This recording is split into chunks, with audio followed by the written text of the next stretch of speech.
How to add friends in Discord on mobile. So first is to launch the Discord application. Swipe to your right and then go to the server where you want to add friends. So say for example, I want to add my friends here in this server. So just tap the ellipsis icon or the three dots next to the server's name. And then tap this icon, invite. So now you will be provided with a link that you can send to your friends for them to be able to join your server.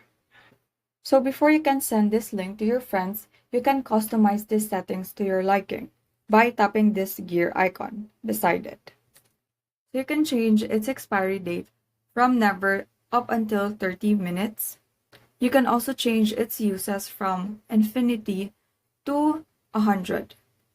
Also, you can turn on this function, temporary membership. Now, once you're done, go back, tap share link, and send it to your friends.